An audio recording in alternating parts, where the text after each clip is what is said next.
Don't fuck with your picture. I was thinking handsome, but I'll take feisty. No, it's a good publicity picture. Oh, good. Good to know. Thank you. I missed the hat. I can't find the hat.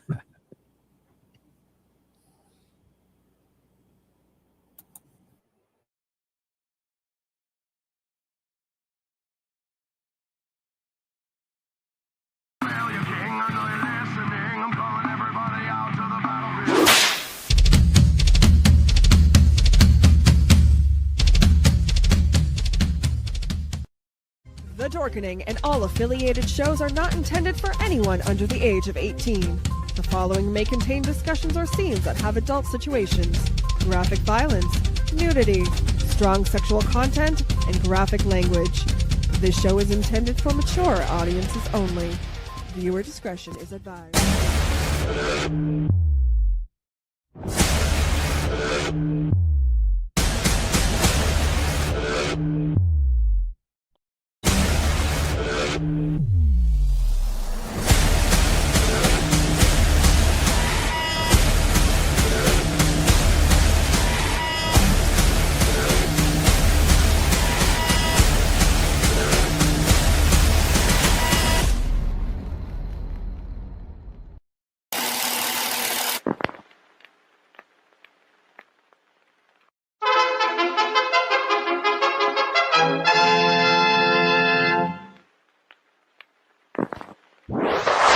Persons under 18 will not be admitted.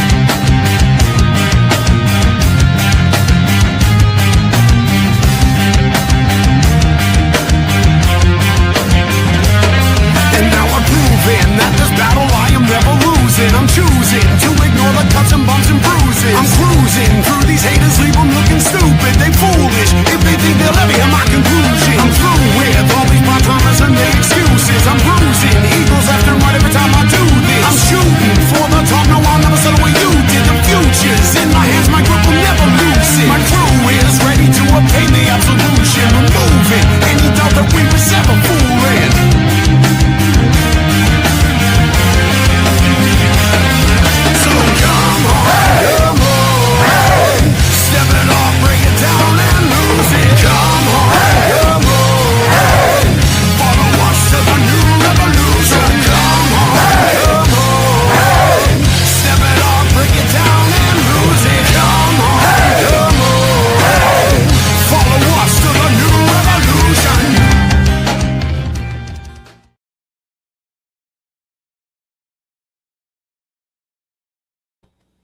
What's happening, everybody?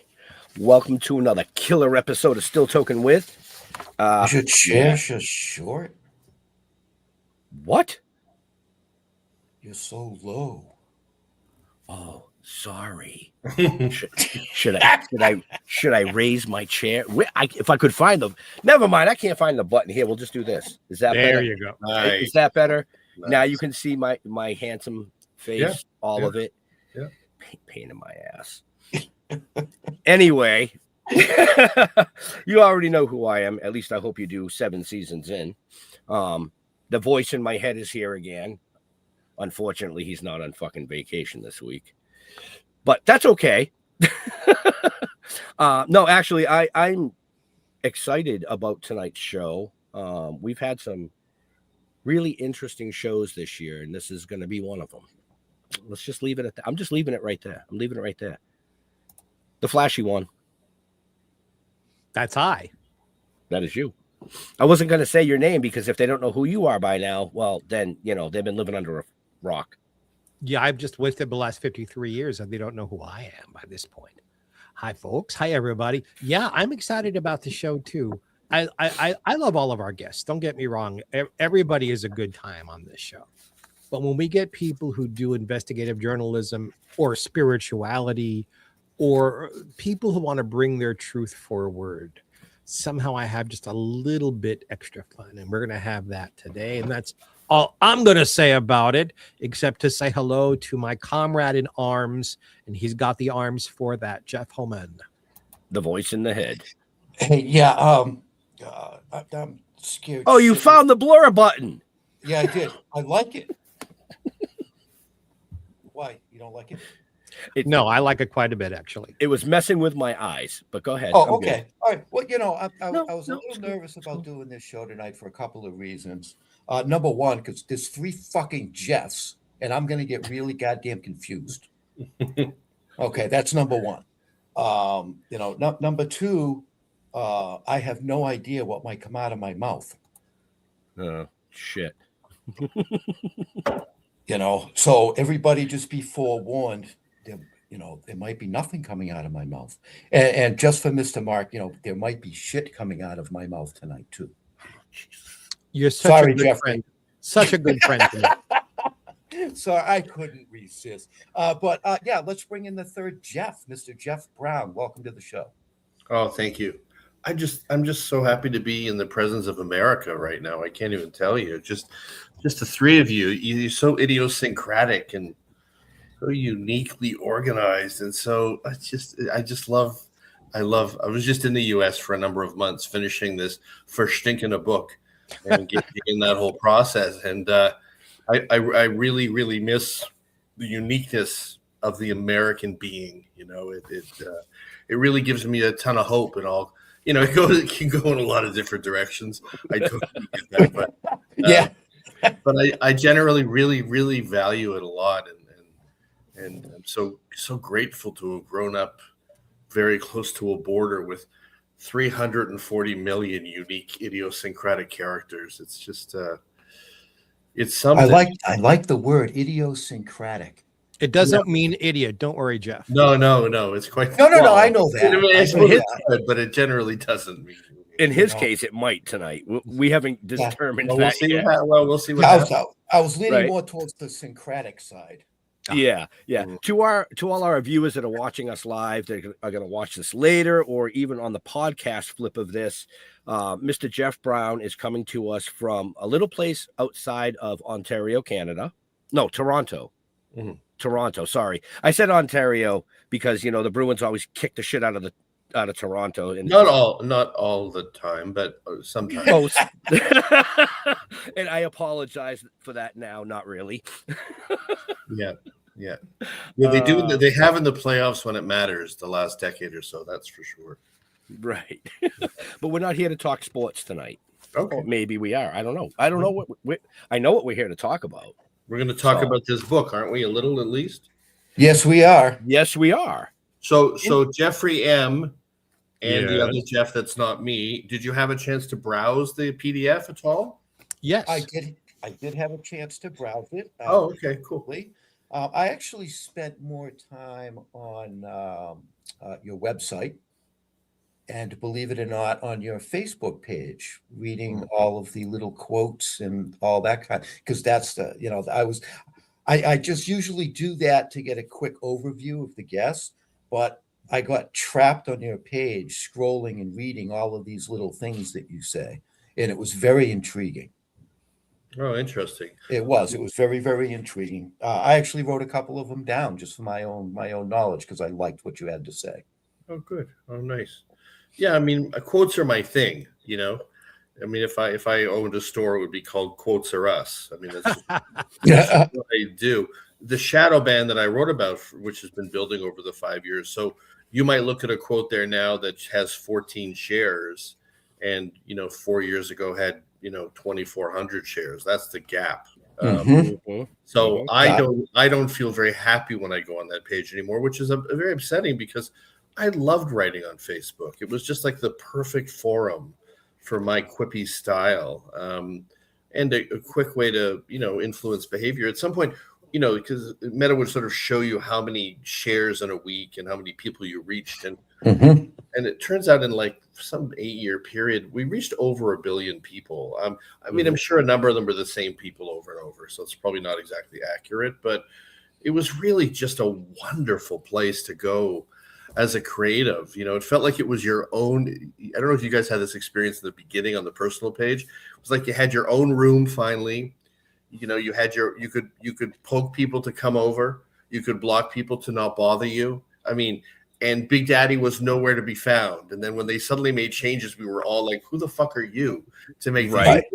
They did it so brilliantly. They sucked us into this vortex so brilliantly that you really felt like you had your own world until, of course, we came to realize. Right. Well, that's what it's funny you bring that up, because that was one of the things that I was noticing and looking at, because I mean, you've got close to 500,000 followers just on, on your Facebook page. You gained one tonight with me. But I was looking at the shares and the likes of your recent ones, and it's like 5, 7. Yeah.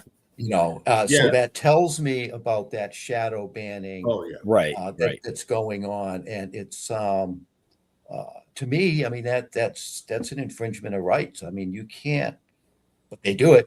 Well, they just don't let it go out. They don't. Right. Let it go out And until we've people run see into it. the same Yeah. situation. We've run into the It's same happened to us. situation with the style of guests. So like on Facebook, this show, because of the category, we won't get a ton of views on Facebook, but it's okay because we have 32 other platforms Yeah. that this goes to Right. worldwide Yeah. simultaneously. Yeah. So that's the key. You were smart enough to do that, and I wasn't smart enough to do that. But I think in this situation, given that sort of Mark Carney, who's the current prime minister of Canada, has basically stated and dissociated from the U.S. and established basically they've gone to war with the U.S.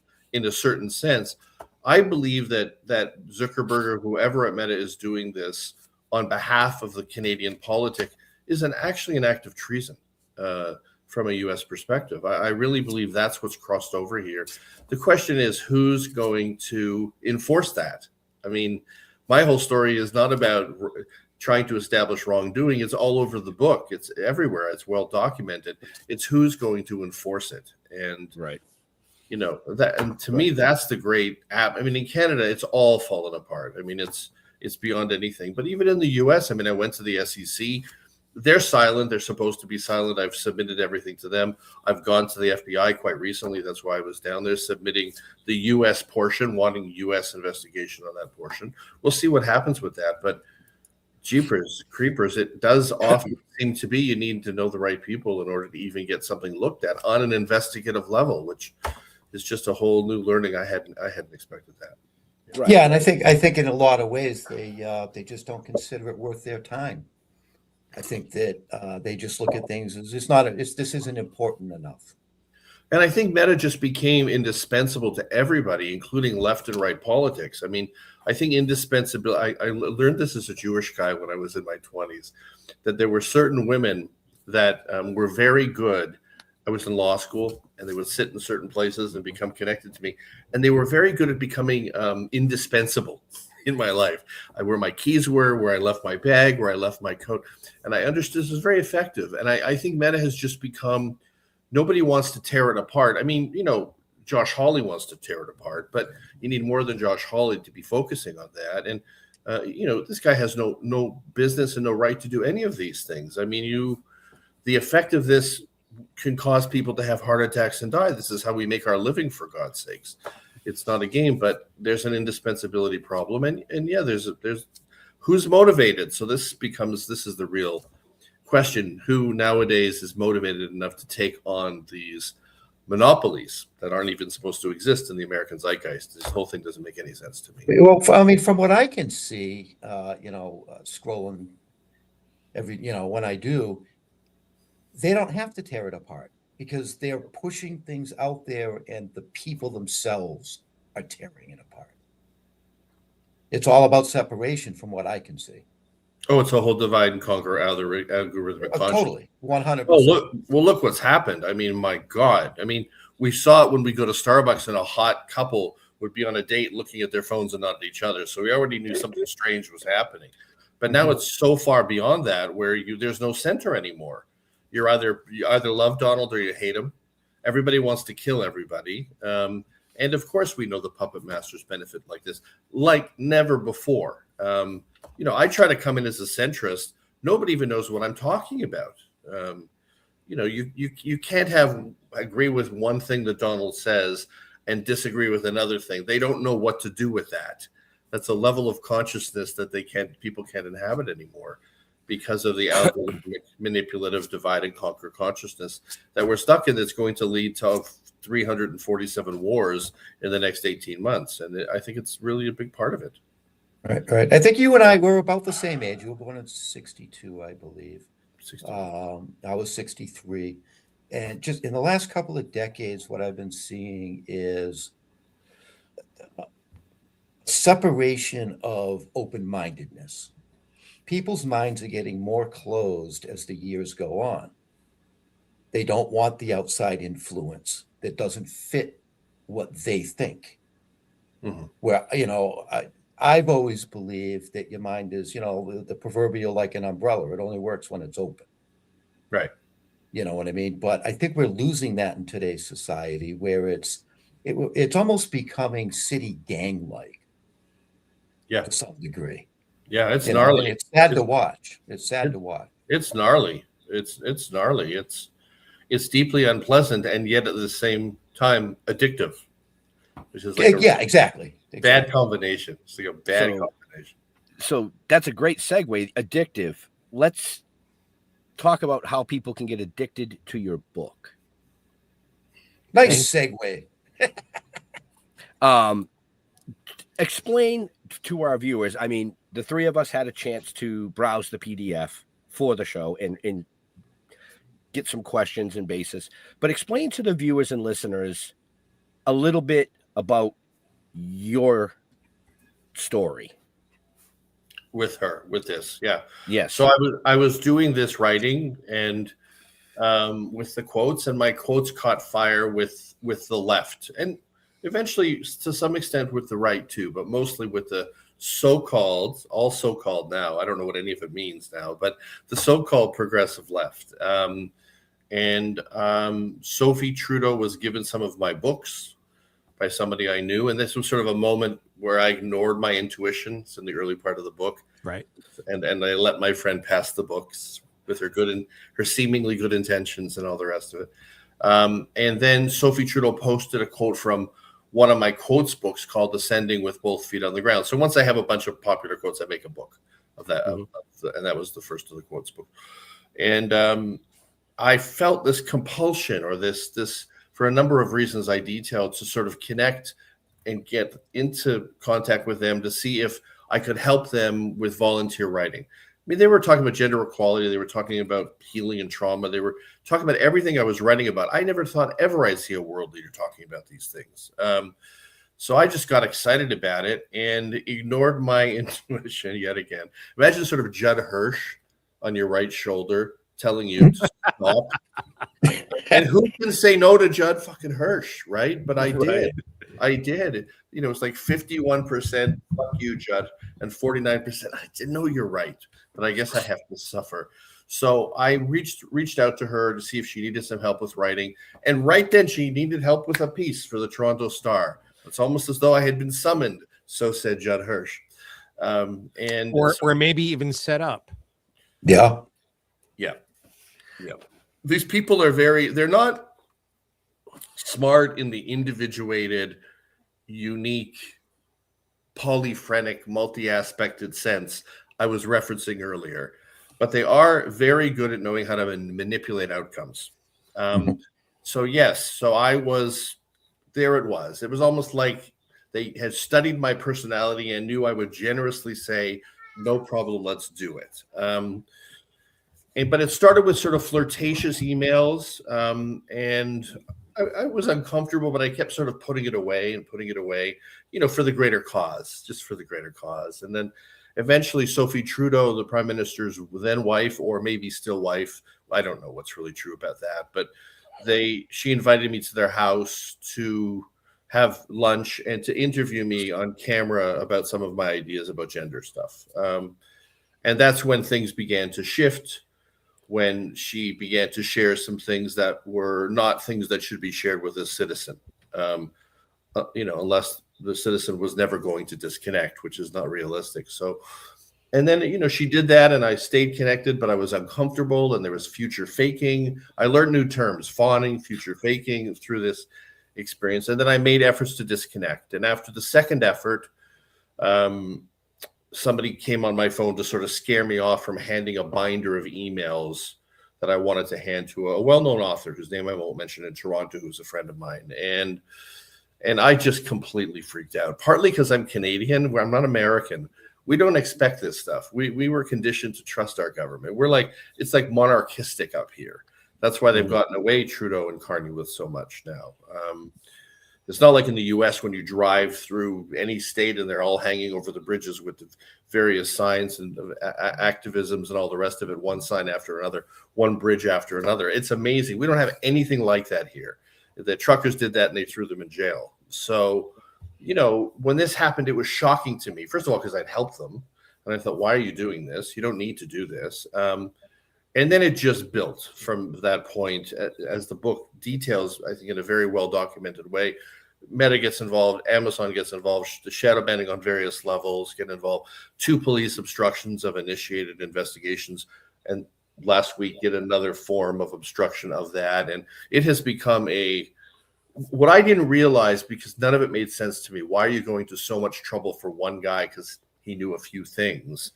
But now that I understand that the long game for Trudeau and certainly for Carney was to communize and jihad-esque Canada, which is exactly what's happening now. It's almost consolidated. That because he had a minority government and I had details that would have made the Canadian populace uncomfortable, because the media never tells them anything here. Now I understand why, as I continue to push back, they continue to push it to the next level until you end up with a 336-page book of, hundreds and hundreds of details of what I call techno-terrorism, funneling, invisibilities. I mean, they've helped me to create all kinds of language, which I love to do, but under the most uncomfortable circumstances. Right. I was quite surprised while I was scrolling through it. I didn't find any recipes. No, that's listen, Okay. That's the funniest thing you've ever said on the air. Oh, that's Congratulations. good. That was good. That was good. So there was no good Canadian bacon recipes or anything. No, well, then what the hell? I don't want to read it. I thought it was like a cookbook.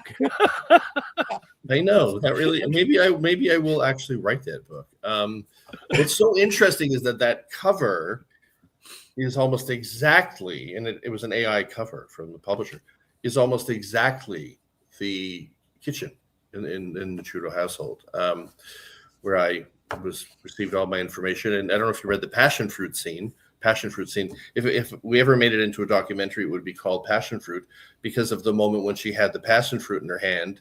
Early in our interaction, it was like almost right after I got in the house. I think it was in the hallway or just into the kitchen, but she kept looking at me for guidance and said, "Why can't he rub this passion fruit down my body? Why can't he eat this passion fruit off my body when he comes home from work? Why must he go in the other room and read science fiction, Jeff? Why? Who knows what he's doing in the other room? Why must he go in the other room and read science fiction, Jeff?" So that was like basically my introduction to the Trudeau home, was the wife with the passion fruit living in a gilded cage, trying to help me to explain to her why it is that her husband won't lick the passion fruit off her body when he comes home from work, as though he's just coming home from work, when he runs a G7 nation. Did you tell her to try bacon? They know from bacon. They're French Canadian. They know from they know all about. I don't think Ben would have done it. Now that I understand sort of more of what I believe to be the story of that marriage, and the story of just these two to me, their great secret that both of them are hiding is that neither of them are particularly unique or interesting. And they put a lot of energy optically into making people not realize these are not people who ever would have in the heart of a meritocracy, risen to this level of public awareness. Well, good. You're giving me a segue because I wanted to ask this question. Yeah. Because you know about these things. Have you ever noticed that when there is family politics, a father and then a son or a daughter or a cousin or offspring, or somehow it never ever works out well, going all the way back to the days of Rome and the Trudeau family, the Bush family, people who hated the Roosevelts, the Roosevelt family. It just it doesn't work. And I agree with you that had Pierre not been what he was, we wouldn't even be talking about these people. No, Justin Trudeau would never have become a leader. I mean, Canada's easier to fool than the US, that's for sure. But he would never have risen to this level. He was pretty much a lost boy in terms of his path. He was teaching at a school, I think, private school part-time in BC.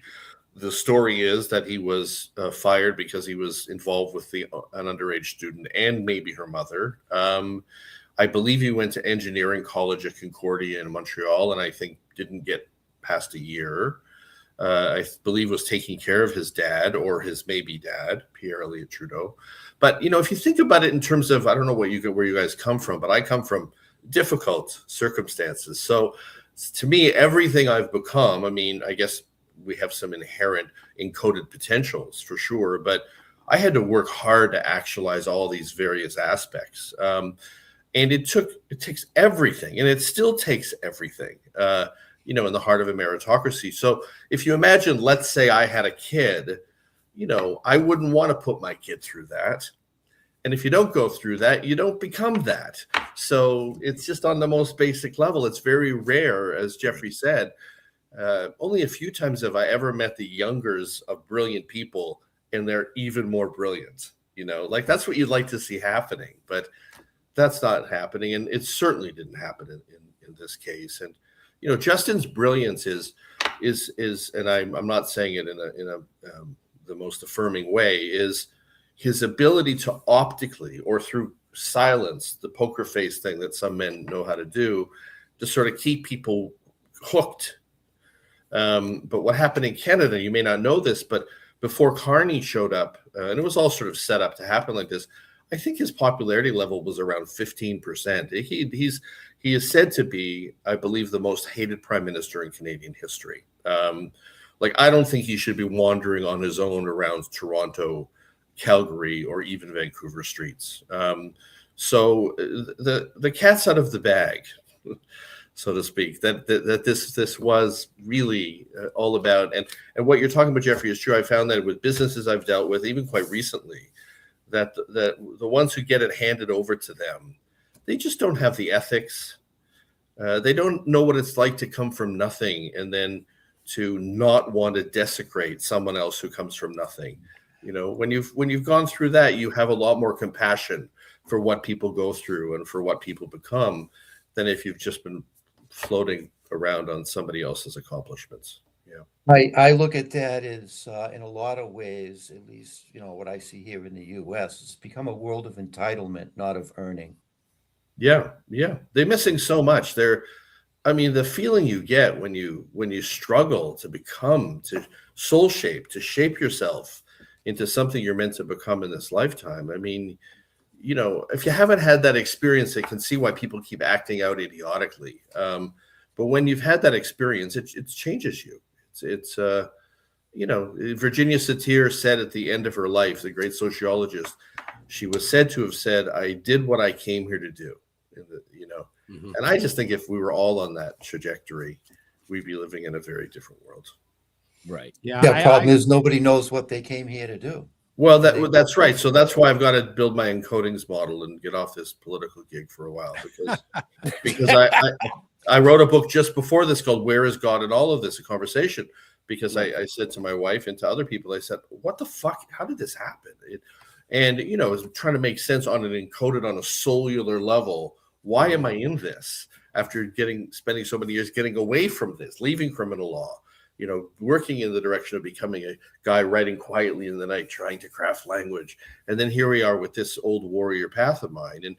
And in that book, really, I brought through the encodings method, which is, I wouldn't call it a religion because it's not the right word for it, but we spend a lot of time looking up to God and looking away from the self to find our answers. And because there are very few models to teach us to find that which is encoded within us, and I think that's what we need to be, have sort of encodees or encoders roaming the plains of the world, not trying to push you in the direction of becoming a Christian or a Jew or a Muslim, but to find out who you are and why you're here, because you'll be more gratified, you'll be more empowered, and you'll save the bloody world. This is the problem with the extreme left. They destroy freedom. They destroy the idiosyncratic nature of individuation. They destroy that beginnings of the American dream. Well, then who's going to save us? There's no genius anymore. All there are a bunch of generic communists, for God's sakes, under the control of. And that's why I love America. Because, I mean, look at Jeffrey. Jeffrey Mark. That's I. Huh? The what? I said, that's I. Yeah, that is, I mean, look how uniquely organized you are, visually even, right? Which absolutely delights me. If you're living in an environment where that's discouraged, where what's really encouraged is for you to be generically looking like everybody else, you're not going to develop your own ideas. You're not going to be nothing. No, but Jeff, I wasn't brought up in an environment where my being this was supported. No, I had to literally abandon where I came from to present this because it wasn't supported. It wasn't liked. In fact, it was stepped on. Right. And I think it's also very important in this conversation. And also to remind all four of us, we don't talk about current politics on this show, that there's a huge difference between spirituality and religion. And I think spirituality for each individual person is tremendously important. And each of us has the freedom, complete freedom, to develop our own spirituality, to develop what our belief system is, and hopefully have the backbone to stand up for what we believe. Right. And I agree with you. I grew up at a time, Jeff with a J and I, our one of our biggest heroes is John Kennedy. And I don't see anyone out there that I can point to and go, oh, I will follow him or her. There is no one I want to follow. There is no one out there I would like to lead me. So I'm leading myself. Follow me. I got a good book. I was just going to say, that's not what you said on the phone yesterday. I understand. I said follow. Sorry. You're confusing your F words here. Come on now. Sorry. I just had to throw some light into that. Oh, yeah, absolutely. Well, Jack Kennedy said happiness is full use of one's powers. I love that quote. I just love Jack Kennedy's quote. Happiness is full use of one's powers. I mean, this is a kind of, I think. Why do you think, Jeff Trudeau, that so few people today seem to know who they are or what their powers are? Yeah. I could talk for half an hour about this. Sure. It's important. But people, my own stepchildren and grandchildren, they don't even know what they have inside of them. They don't want to develop it. What's the easiest, softest thing for me to do? Ask nothing of me. Telling the truth, I'll do it if it's good for me. Otherwise, forget it. I was talking to the business of show, my business. I was talking to an extraordinarily talented younger performer who wanted some advice because I'm older. And I gave it to this person, and he completely denied, put aside, pushed away any solution to any problem or any idea that might make him grow out of fear of change, out of fear of, and it's like, you're talented and good looking and smart and nice. And well, no, I'm not. Well, if that's how you feel about yourself, maybe you're not. Well, their self-concept stuff is huge. Shame is huge. All of those internalizations, negative internalizations, You can't imagine yourself something magnificent. And it is all mixed up, because the patriarchal part of the spiritual world, we could spend forever on this. I wrote a book about this. They basically, I was going to bring that up. Yeah. they basically discouraged people from developing a healthy ego, right? You were a more enlightened being if you were egoless, which makes no sense. You can't function in the world there. So I make a distinction between the healthy and the unhealthy ego. But then people would go into therapy to try to bolster their self-concepts. Then they go into the Sangha spiritually and be told, don't take yourself so seriously. The humble path is the path to God. So we're confused. I think the American vision of self-actualization is really important. It's something I don't want to ever see go away. I would just call it soul actualization, because I don't really distinguish the self and the soul so much from each other in certain ways. But I think in the old days, there was spaciousness to inhabit these questions. There may not have been encouragement, because most people were in a survivalist mindset in the old days, the parents, the grandparents, but there was space. There's no space anymore. And now they're have become addicted to these horrifying so-called smartphones, which is a diversionary cliche. There's nothing smart about them, that destroy people's lives. And now they've become whatever it is on a consciousness level. They're being led in the direction of it on a moment-to-moment basis. And the algorithm, as we discussed earlier. And so, the only reason I can keep coming back, I needed this horrible event to bring me back to those old questions I used to ask about who am I really? Why am I here? What's my soul's journey? Because as someone with over 700,000 followers between the pages, and very active, like teaching writing courses, 500-600 students for years, it was active and was very, very, luckily I had sort of figured out some part of who I feel I was. But if I hadn't, there's no way in that landscape that I could have done that work. You almost need to get sick or deal with these horrifying people chasing you all day, every day, to come back to what really matters, connect to God or the God self or something like that. And but otherwise, I don't know culturally, unless someone brings models through, like an encodings model and hundreds of other models through, how we're going to bring people to or back to the idea of asking the question of who am I really? Why am I here in this lifetime? One of the answers, you're going to laugh and think I'm making a joke. I'm not. Is this show? This show. And the one we're on right now. We're having this conversation on this show. Because folks out there, you don't know, we say this to our guests before they come on. We have a little electronic green room time before the show goes live. And we say it's not a question and answer show. It's a bunch of friends hanging out in the backyard, talking about whatever comes up. Well, people don't do that anymore. No, they don't. Remember people used to drop by. I mean, who's the Italian? You were going exactly where I was going. The Italian comedian, whatever that guy, I can't remember his name. He does this hysterical thing about the doorbell rings and everybody hides, because they're so, and they don't even know where the Sanka is. Nobody has Sanka anymore. Yeah, there's no Sanka. It's we over. We grew up, all of us. Maybe Ben a little less because you're a little younger. Hey, younger. I said, not older. I know. Compliment. He's giving I know what the hell Sanka is. No, meaning come over for coffee and cake. Yeah. Right? Yeah. I have invited people in the last several years over for coffee and cake, and their answer is, "What's that?" Right. And when I explain what that is, I'm going to make a pot of coffee and I'm going to serve you some cake, and we're going to chew the fat on whatever is in our heads and.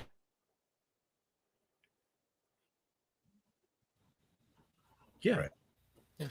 Right. I can. Well, I think that. Well, part of that is I think that people in today's world they're afraid of rejection. They're afraid of saying something that you're not going to agree with. I think there's a big fear in that, and I want to take this opportunity I wrote this down off of your page, Jeff. Okay, because it kind of hit me a little bit. Okay. And I'll expand on it after I read it. You wrote, if someone doesn't believe in you, don't try to prove yourself. Return the favor. Don't believe in them. That was a reactive post. I wrote that a little while ago. Okay. Yeah. Now, I want to go a little bit deeper into that, because the word believe, if they don't believe in you, is the important word here. I totally agree. Okay. The replacement for that is agree. In my mind. Okay. If someone doesn't agree with you, you don't have to. But believe in people. So I delved in my mind a little bit deeper into it, and I wrote it down just so I could read it for my listeners and viewers out there. If I understand correctly, you're focused on or noticed the importance. In other words, you and I don't have to agree. Right. But if I believe in you, that's what matters. Yes. Yeah, Right. that's Exactly. what it is. That's what it is. My grandparents believed in me. That saved me. Right. They didn't agree. They didn't necessarily agree with everything I did, but they believed in my capabilities. Yeah. Right. I mean, that's the building of the self-concept right there. It is hard to do it. I had a best friend. I had a partner who seemed to believe in me deeply, and then it became automatic for me. I internalized the belief over time. If the person's credible, this is the key. They have to be credible. But if they're credible, then it can really make a huge difference, all the difference in the world. And then you just get to work becoming what you're meant to become, knowing that that's the foundation, and in many ways for your self-belief. And a lot of people don't have that. And to Jeffrey M's point, if you can't sit around and get to know people, like let's say I was looking for someone to believe in me without realizing it. Well, if I'm so busy trying to become a fucking influencer in some artificial construct where somebody thinks Justin Trudeau's interesting, but no one actually pays any attention. That's what that whole structure is. How do I ever reach the point where somebody really sees me, and therefore their belief in me allows me to move to the next level in my development? I'm the luckiest son of a bitch on the planet. I've known since I was 2 years old exactly the gifts God gave me and that I had to use them. I always knew show business was for me. Wow, rare. Yeah. Well, I say I'm lucky. I'm a lucky guy. Yeah. But people assume because of how I dress or how I live that I'm somehow not what I am. I'm a very middle of the road person. I've always believed that politics works because you've got these two extremes and you drive down the middle, and usually driving down the middle solves most of the problems. Yeah. I'm not an extremist. You'd be amazed I won't go into any details about any political thing because I've promised we're never going to do that here. How many friends have dropped me because left or right, I don't plug into the extremism. Right. How many friends don't want to discuss anything anymore?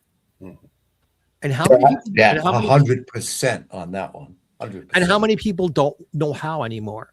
COVID, and let's not even get into how COVID happened. I'm not going to any of that. It happened. For whatever reasons it happened, it happened. And that year and a half where a lot of us didn't have any outside, I was alone. A year and a half, I had no human contact. No. A lot of people like they just lost the ability to do what we're doing here. Yeah, that's right. Yeah. And to care what happens to other people. And you used the word to become an influencer. There's something wrong with that concept to begin with. You should be organically. If it happens, yes, you should be an influencer because you have accomplished good stuff that influences other people. Yeah. You know what? They used to contact me because I was posting these quotes, and my pages just kept growing and growing and growing, and I would run ads and publish my own work, and the quotes would move. And so all of these people in the field would contact me. Some would book paid sessions to figure out what my secret was. So my secret was so annoying for all of them. My secret was write engaging things that come from your soul. And if you do that, people will follow you. Yeah. The problem is they couldn't write engaging things uniquely that came from their soul because they were so focused egoically on becoming an influencer. They didn't have a connection to their soul, like Justin Trudeau. It was all about having everybody notice whoever now it's Katy Perry, whatever. It's like needing that validation like a child stuck at a very early stage in their development. I wasn't there. These words came through me. It was like I'd have the moment, and then there would be the quote, even better than the one you quoted, which was I was in a raw reactive state. But it would just be there, and Those are the best kinds. Maybe, and I cultivated that, and Right. I wasn't thinking when I wrote that about how somebody would respond to it. I didn't know how they'd respond. I'd put it up and see how they would respond. But this is a very unique way of being in a primarily plagiaristic, imitative culture now. Yes. And that's why, Jeffrey, when you sit down to talk to the person about the things to do, to become, they're really looking for the simpler balm, not the thing that's going to require them to do work to become the thing. And I must share this because I hope you'll find it amusing. And this is specific to my culture, but I think this happens elsewhere. I'm talking about the gay culture. And people put up little, on TikTok or websites and things, literally, and it's not one or two, it's hundreds and hundreds, little itty bitty videos of them shirtless and lifting up their arm as if having underarm hair is an accomplishment. That's how you're selling yourself? You have underarm hair? Really? What is wrong with this picture? But I think that's a wonderful encapsulation of the ego-driven, non-accomplishment, I want to be an influencer kind of thing. Yeah. TikTok videos of them playing somebody else singing, and they don't even lip sync properly. They just they go if they've accomplished, they've barely moved, and they think they've done something spectacular. Right. So going back to what you said earlier, without going too far into politics, I get it. But, you don't know anyone politically you want to follow. It's because certainly the younger ones are all walking down that exact same path with trying to figure out a way to get attention for themselves rather than becoming something uniquely, personally, idiosyncratically. And when that happens, you may like it when people support you and applaud you, but none of what you create is dependent on that. That's the key. If I'm alone in a room for the rest of my days, I will create. I absolutely have to create. As do I. Yeah. And it all of us. Not dependent on whether or not somebody else is going to, whatever they're going to do with that. Right. And it's rare. I do feel much. I mean, I'm glad to hear that there's four of us in agreement about this, because this is starting. Well, I like how you brought up the room. I mean, I can sit by myself all day long in a room and be perfectly content. I'm not worried about having to impress this person or having to do this.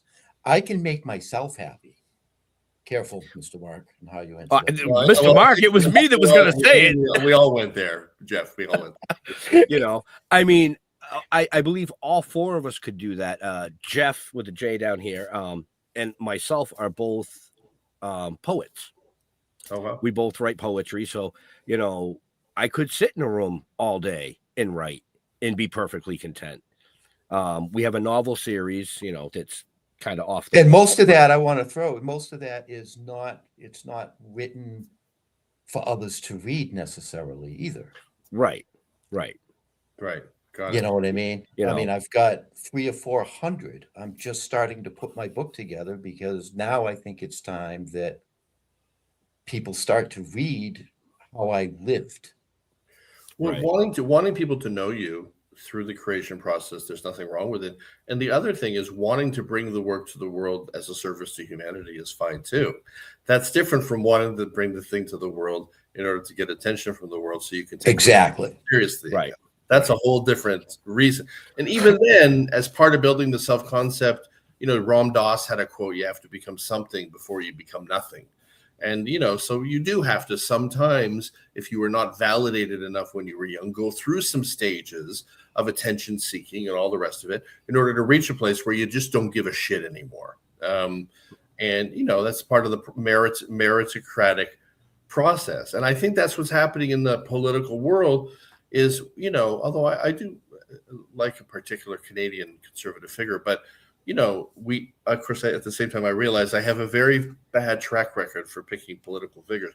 Like, if I tell you the guy is cool, don't vote for him, right? Like, seriously. But coming back to the idea that someone who became something from nothing, really, really impresses me. It just energetically really impresses me, as long as they don't become an arrogant prick, There, part of that conversation with this person was confidence is the sexiest thing on the planet, and it is necessary for accomplishment. Mm-hmm. Arrogance is the biggest bone killer in the world. Right. So, yeah. Right. Great. That's great. Yeah. And I also want to get your thoughts on, we talked about the social media stuff and, the influencers and all of this kind of bullshit that's going on out there. What I see it affecting drastically is personal relationships. And I'm talking spousal relationships, people that stay together for more than a couple of fucking months. Mm-hmm. You know what I mean? Because I see people, they may last a week or 2 years, but the outside influence comes in and rips them apart in one shape, manner, or form. The ass is always greener on the other side. That one. I mean, I see a lot of that, I mean, it's, I've been with my wife since I was 15 years old. Wow. So I don't have that. Beautiful. That experience of why doesn't it work? Mm-hmm. I just don't see it. I because nobody's perfect. So accept people's imperfections. Right. Well, if you're looking for something called perfection at this stage of human development, you will bounce from one to the next for the rest of your days, because you're just not going to find that. I mean, right. Well, the divorce rate in this country is the highest it's ever been. It's it's over 50, isn't it? Oh yeah. Oh yeah. Big time. Yeah. Is it close to 60 now? We're inching up there. Absolutely. Yep. Hey, we want all of our friends and fans out there to buy In Trudeau's Kitchen, your new book. Yes, we do. We do. Please do. So can we talk for a moment about? Let me jump in real quick before we talk. Yes, sir. For all our viewers and listeners later on, if you are interested, and you should be, in this book, just check the show notes up above or down below, depending on where you're watching or listening to us, because Mr. Brown's information is there. There's no excuse. Okay, let's talk. And be aware if it's of any value.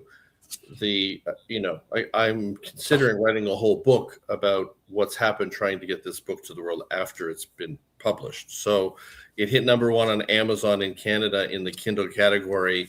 The price was immediately doubled, and the pre-order button for paperback was removed. And as far as I know, all the paperbacks that were pre-ordered were canceled. Last week, finally, the audiobook that I just recorded in New York, which I'm very happy about for this book, finally went up on February 3rd, started to move quickly on Amazon Canada, was immediately removed on Amazon Canada. So if you go to a bookstore, you might look on the computer and see it, but there'll be no price. That's all part of the game that's being played to keep this book from the world while this particular prime sinister is attempting to get a majority government. So please make a little bit more of an effort if you're interested in the story. The one thing I'll say without going anywhere too far into the political realms is that I believe it's essential that we, as part of getting away from this divide and conquer consciousness, back to that center that Jeffrey M. was talking about, to really appreciate that there is abuse of power equally or more on the left than the right now, or just equally, depending on where you live.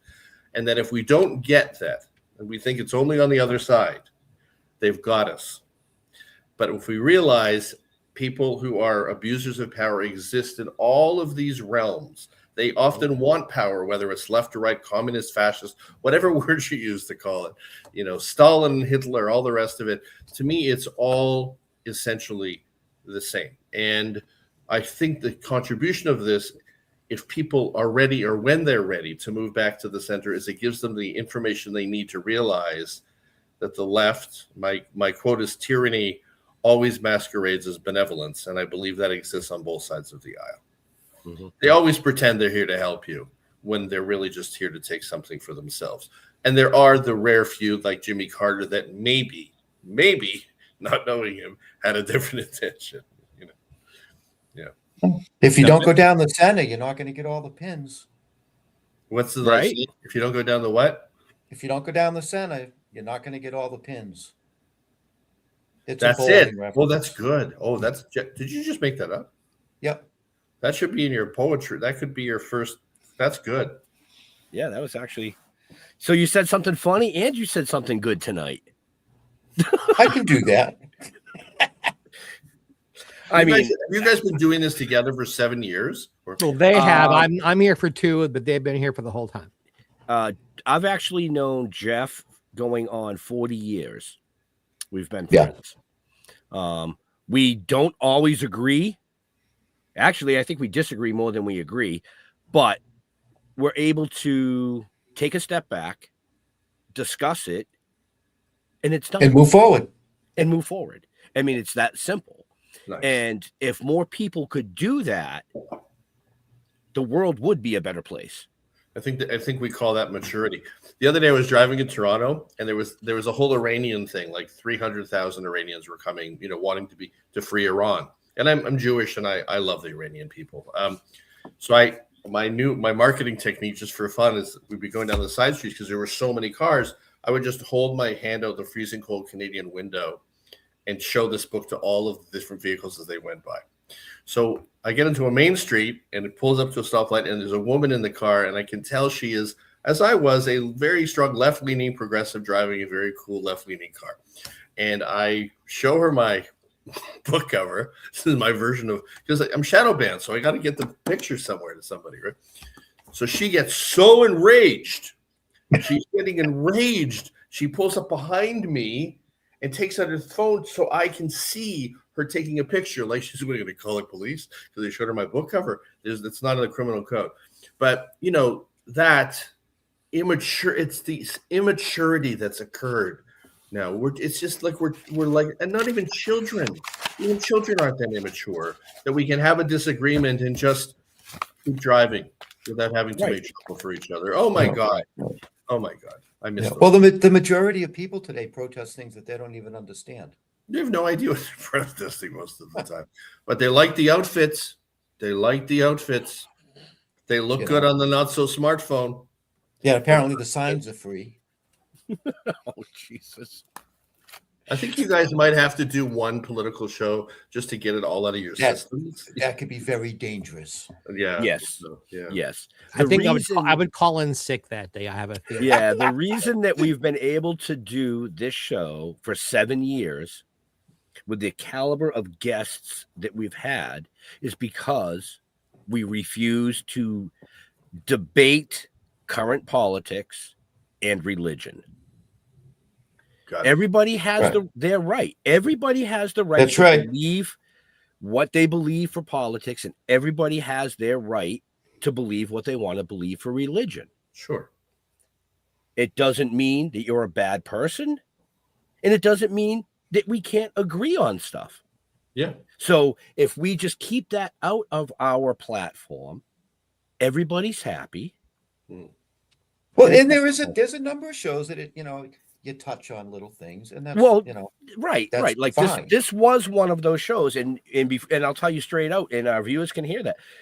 Before we agreed to have this show, because I do all the booking, I spoke to both of my co-hosts on the telephone, and I said, "Can we do this? I know this is political. It's also Canada. It's not U.S. So we got to let people know there's more than just beer and bacon." We could do a whole show just about trauma and healing and my vigil. We can go like left, right, who cares, all that stuff. But the spirituality side of it's a whole nother show. Well, Why did my soul summon this? I mean, oh my God. I mean, this is Right. But I speaking of Adrienne Barbeau, because I did notice in the beginning little trailers that Adrienne, far more important than any of these things, when I was 13 years old, I had a crush on Adrienne Barbeau. Who didn't? Yes. Who didn't? Oh, Yes. well, Jeffrey Mark didn't. Well, Okay, Jeffrey might have sorry. thought she was a nice. And cute also, lady. Adrienne is a friend of mine, so I got to remove myself from that. Well, no, because Adrienne's I still said who alive? didn't. Is Adrienne still around? Yes. I'm sorry? Adrienne's Yes. still alive? Of course. Yes. Yes. How old Yeah. is she-ish? 70s? Yeah. Early 80s, I believe, won't go. isn't I it? won't give you an exact number, but over Yeah. 70 and under 80. And Yeah. is she in pretty good health? She's in Yeah. wonderful health. Yeah, Yeah. yeah. We Say had hello for me. Yeah, Not that no, she is. Jeff, she looks the same. Older, but she looks the same. I saw Yeah. that picture. I was third. I can't remember what movie she was in. That I was. Do you remember what movie The made Thing? her? That's the thing. That's what it was. The contrast between Adrienne Barbeau and The Thing was The Thing. Right. Yeah. We're Yeah, she it does. about to brought run out of- out the breast to me. So It brought out the breast of me. I tried so hard to cut Oh, that off. that's I- good. That's good. I I'd saw love to that write a book coming. about I her. It saw would it be. coming down the track. I tried so hard to chuck it off. Nope. Listen, Jeff, if I wrote a book about her, it would definitely be a best-selling book. right. So we can do that forever. But Friends and fans, if I made penis jokes like this, we'd be getting fan mail about it. They make breast jokes. It's fine. Okay, I get it. you can make all the penis jokes you want. I mean, if you were in Canada, it would only be about this big because it's like fucking negative 20 degrees. Oh, Not that when I'm finished explains with- what's happening to me. Well, thank you. Actually, that's right. It started in November. Right. Absolutely. Listen, the thing about Adrienne Barbeau for me, it wasn't just that she was beautiful. It was that she had this kind of pure, I was always projecting purity on women. I was looking for the purest one. And for some reason, she was the purest projection I could find for, at least till Farrah came along. Well, right. Yeah. Jeff, Cool. No, it was I'm gonna pull us back into something halfway serious before we go. Okay. You have one of the best vocabularies I've heard, maybe second to my friend Steve Allen, which tells me you're Steve very Allen? well. Steve Allen? Yeah. The great, big, famous Tonight Yes. Show Steve Allen? Close friend of mine. So So he's still around too? no, unfortunately. Oh, No, he and Jane are both gone. The question you're stepping on your own compliment here. oh, I'm sorry. You're- I should give sorry to me. Right. yes, this is about you now. You're obviously well educated. You're obviously intelligent. Have you, in your musings about everything we've been talking about today, been able to formulate in your brain or on paper or anywhere else, like one, and I'm not saying you can't do what I'm looking for, is there like one solution anywhere that you've thought about that, ooh, if I could sit down with government or persons or whatever, and if I could share this with them, it might make a difference? Share anything in something in particular, you mean? Yeah, a particular thought, a particular concept, something. We're all in agreement that things are kind of not going so well right now. What's in your educated, intelligent, incredible vocabulary brain that might help? More weed. Ben, your name isn't Jeff. I have a Jewish liver, so that it wouldn't work for me, but it might work for some people. No, I think for me, it would come back to the importance of, and the thing I love most about the origins of America, or how I perceive the origins of America, which is this really strong emphasis on actualizing that which is individuated within you, encoding soul scriptures, I've called it, finding your soul shape, all those things, becoming exactly precisely those things you're meant to become in this lifetime, and finding a way to prioritize that governmentally. Whether it's an encodings cabinet minister, to really make this very specific thing part of the political narrative, so that it isn't just about vocation, so that we don't move kids in the direction of just picking the survivalist path that makes the most sense to join the union because of, and we understand why the parents did that and why all of that made sense in many ways. But to really bring it back to the idea that every human is brilliant, carries encoded brilliance. I believe that. I'm a real humanist, and I don't want us to ever lose that, and I want us to almost overemphasize that on the political and governmental level, so that we basically start celebrating the actualization of this thing we found, this treasure that is living within us, the treasure hunt of our lives, to find what's encoded in us, and then to figure out methodologies and systems and collective support structures like hanging out together to encourage people to actualize those things and keep becoming the next soul shape on their path. And to me, this is the only thing that makes sense to me that can possibly, there's all the things, work we have to do to clear the obstructions so we can do that. But I think this framing helps me to stay hopeful. And I absolutely believe it to be true. I have never met a human being who couldn't be more delightfully actualized than they are, because they have so much raw material still laying in wait inside of them.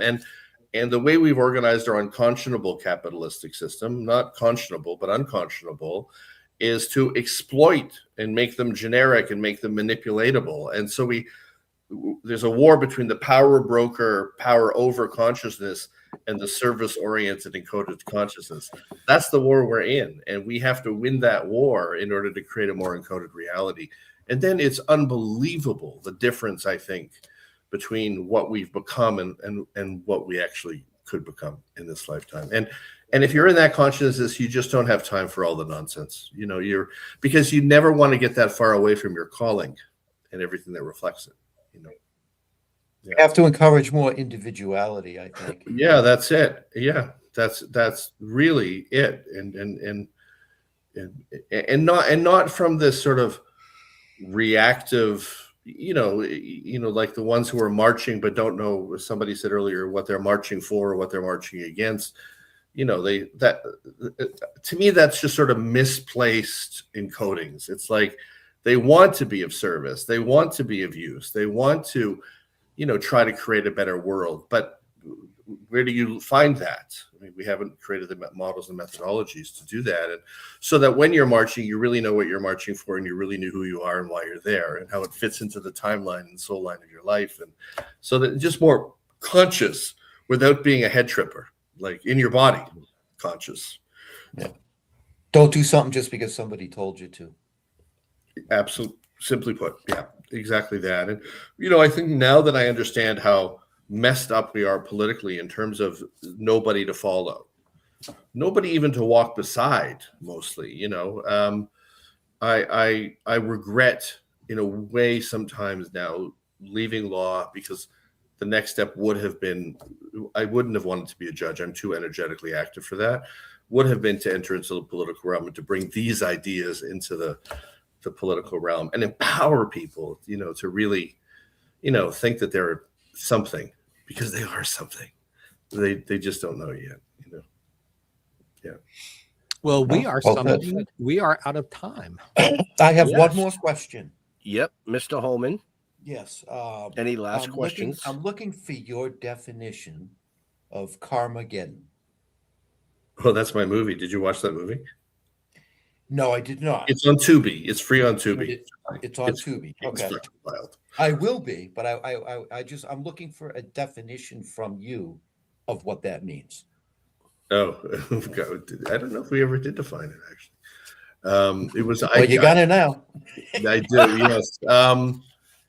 So let's say it would be the cumulative effects of a dark, negative, and unresolved karma that results in that particular film, a man named Bhagavan Das. So, there you go. He is, if you watch the film, you'll know within about 1.5 seconds, he is karma. He is karma. And we all can go that way, but most of us eventually we learn from our mistakes and we figure it out, and it's called maturation. But he loved hanging out too, but just so he could sort of figure out how to sort of transactionally benefit from the interactions, which is a very different motivation. All right. And for all our viewers and listeners, that is on, you said Tubi. Tubi. It's free on Tubi. I think it's free on YouTube. I think I have it up on YouTube somewhere, but they can watch it on Tubi. It is a you have to wear a tinfoil hat, or whatever Jeffrey M is wearing. But it's a, I mean, they're all the famous ones then. Ram Dass, if you know Bhagavan Das, Sean Korn, David Permel, they're all in it. And I'm interviewing them saying, what do I do with this guy? And the story unfolds very organically and naturally. And I smash foam cubes and he hits on, I mean, the thing is fucking wild. It's a movie you could never make right now. They'd kill you. But luckily, we finished it in 2012 before all this crazy divide and conquer stuff set in. Yeah, when I first came across it, which was today when I was doing more research, so that is on my list to watch. Yeah, it's on my list too, as a matter of fact, on Tubi. Yeah. But it would be so interesting if you ever do, to just for us to come back and talk about it, because there's so much to say about it on the question of spirituality, religion, morality. Is heightened spirituality trans ethical? I mean, that was sort of, not trans ethical, transcendent of ethicality. So to be careful. Now, there's just so much to say about this. It's okay. People love this. Mr. Mark, any last questions for the amazing guest we have this evening? Without getting into specific religious ideologies, do you feel your Jewish background has greatly influenced how you feel about these things? I think fundamental to the Jewish zeitgeist is to question things. Mostly in the most... That's what the Talmud's there for. Yes, but mostly in the most absolutely annoying ways possible. Where you can't even agree on which restaurant to go to. And I was interacting with some Jewish guy today, and I asked him a simple question, and I just said, I shouldn't have asked this question. So it's, so there's that cultural piece. But yeah, I mean, I think that my soul is Jewish. I'm an Irish Jew, and, whether I like it or not. And I went to Israel for the first time in the last year, twice. And I went to the Wailing Wall, the Western Wall. And I don't know if any of you have ever been there, but it was the old city on the Western Wall. For me, was a remarkably profound thing. But I had a remarkably profound time with Jesus. And now I'm a whistleblower and the Jews have turned on me. So I'm relating to all of what's went on in that old city. But sure. And, I'm a relatively smart guy. My father converted from not being a Jew, although they say his father was Jewish, but he had really a very poetic Irish Gentile aspect. And my mother had that sharp, fast-moving, very practical Judaic mother thing. And I think I found a way to get them to finally get along with each other inside of me, because they certainly couldn't in any other way. But yeah, it's in my soul. It's in my compassion. It's in my depth of perception. And it's also in a lot of my inner conflicts. So, yes. The definition of an Irish Jew: he has to go to the bar, and then he says, "But I have a Jewish lover." Right. You don't step on punchlines, my friend. I stepped on a punchline. I set up a joke, and you dissolved it. No. Let's try it again. It's a joke I wrote just now. Well, we have to try it again then. All right, go ahead. Take two. Yeah. Motherfucker. Take two. Definition of the Irish Jew: he has to go to the bar, and then he sits there and says, "Peanuts you're serving." Peanuts? Oh, that's good. That's good. Like he's complaining already. Oh, fuck! It's exactly. That's exactly it. It's never. I don't get that's it. Why it's a brilliant done. It's well, just that's why it's a done. brilliant joke that you stepped on. You No. It's still brilliant, but it's true. Who said I don't never get it? Jeff? No, he said he didn't get it, and I said we wouldn't get it. Neither one of us come from a Jewish background. They do. Meaning that's all you're serving, because Jews, it's all about the food. Yeah, and it's never good. It's never good enough. Okay. Peanuts you're serving. Jackie Mason has a famous one. You too far from the door at the restaurant, too close to the window. Portions too big, portions too small, portions too hot, portions too cold. Fork is too clean, knife is too dirty. I mean, it goes on and on and on forever. It's exhausting. His other thing was after the theater. Jews? Epis, I could eat something. What do you want to eat? Chinese food, Italian? And then becomes a long argument about what kind of food they're going to go to. Gentiles.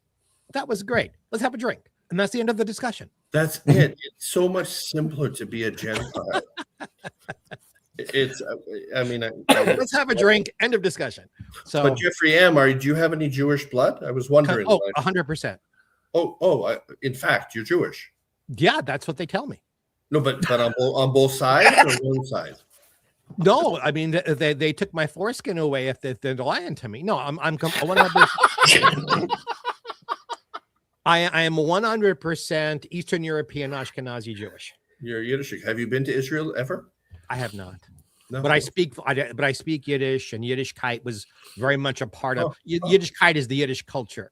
Yiddish was spoken in my home, klezmer music, we kept kosher, Wow. And do you know what's so interesting for me going through the last part of this journey with this book was so difficult? I couldn't listen to Jewish music. I listened to modern Christian music like Brooke Ligertwood and all the rest of these people because it just seems simpler. I didn't feel like I was getting pulled into a vortex of complexity. I had to find my way out of my Jewish comrade. And I find Jewish klezmer music to be some of the most beautiful and sophisticated music. And the lyrics, the Yiddish lyrics are, because for those of you out there, our friends out there who don't know, Yiddish is a conglomeration of 8 or 9 or 10 different Eastern European languages, plus Hebrew, plus French and Spanish and English. And there are phrases and words in Yiddish. It takes a paragraph of English to give you 1 or 2 words in Yiddish. And that's why the songs are so wonderful. But it's if you like jazz, you'd like Jewish klezmer music. Yeah, there was the Flying Bulgar something band. I liked them for periods of time, but I'm gonna explore it more, actually. Look up 2 sisters, the Barry sisters, who sang this kind of music like they were the Andrew sisters. And their arrangements are great. And if you've never heard Yiddish or anything before, the feeling from it, all of you out there, just look it up on YouTube. Listen to a song or 2 and you'll enjoy it. Barrie? Why? Barry. Oh, interesting. Their name was Bagelman. They changed it. I wonder why. That's to get in the country. It's to get into the school. That was to get into everywhere. That was it on the Ed Sullivan show, but that's another story for another day. Oh, that's a good story. Oh, thank you. So, thanks, guys. Thanks for talking to me today. I really. Oh, no, absolutely. Thanks for taking time out of your schedule. So now that the last questions were asked, I'm going to go like this, full screen. Mr. Brown. Yes. Where do you like interacting with your friends and fans on social medias? Like, where can they find you? I think now I'm starting to like Substack. I have a Substack called the Enrealment Newsletter that you can access off my jeffbrown.co website. I hope one day to be able to enjoy myself on Instagram and Facebook again. And I am going to develop something else soon to develop and teach, ideally, the encodings method worldwide. But I will announce that on Facebook and also on jeffbrown.co. Again, folks, you can find that information in the show notes up above or down below, depending on where you're watching or listening to us. And one more quick question. If they're interested in your book, can they purchase that through your website? No, they have to find it elsewhere. Okay. At this stage. But if they can't afford the book and they go on jeffbrown.co, there are 3 free chapters they can download. 2 with me and Sophie Trudeau, and then the conclusion chapter of the book. Okay. All right. So you're going to have to hunt for it, folks. Yeah, it's on Amazon, unless it does very well, and then someone will take it down for 2 weeks till I go crazy, and they'll put it back up again. But it's not there. Keep searching. There you go. If it's not there, search again. Yeah. Just keep looking. It'll be there. Yeah. It's only been out a while, so hopefully this will get more solid over the next couple of weeks. Right. Mr. Jeffrey Mark. To answer the question, Jeffrey Mark, as it is spelled below me here, or those of you who are only listening, GeoffreyMark on Facebook, Jeffrey Mark Showbiz at Instagram. And say, folks, do you want to hear me talking some more? We have another show, Jeffrey Mark Plays Ella. It is released every Sunday in time for brunch, wherever you are. Play the music of the wonderful Ella Fitzgerald, and I give you insider stories about how the music was made and the songs and Ella herself. Ben produces it for us, and Jeff sprinkles his love all over it. And Randy West, the incredible iconic announcer, is my announcer on the show. So please find us on all the same platforms and channels and places you find this wonderful show. And Mr. Holman. Stilltoking.com. Stilltoking.com. Or Toking with the Dead on Facebook. You can find us there too. And for everybody out there, please, please, please keep your balls down the middle. Otherwise, you ain't going to hit nothing. Nice. You're good. No, you're good. And hi, Jeremy. We see you. Oh, no, I didn't see him because I was already off that. Sorry. Hi, Jeremy. Oh, Jesus. So, in all seriousness, we want to thank Jeff Brown, that is, for coming out, spending some time, chatting about his book, and just maybe shedding some light on things that needed some light shed on them. You know, that's kind of what we do here. To all our veterans and first responders, we want to thank you for doing what you do so people like us can come up here and do what we do. Stay safe. We'll see you next week. We're out of here. Have a happy. Peace.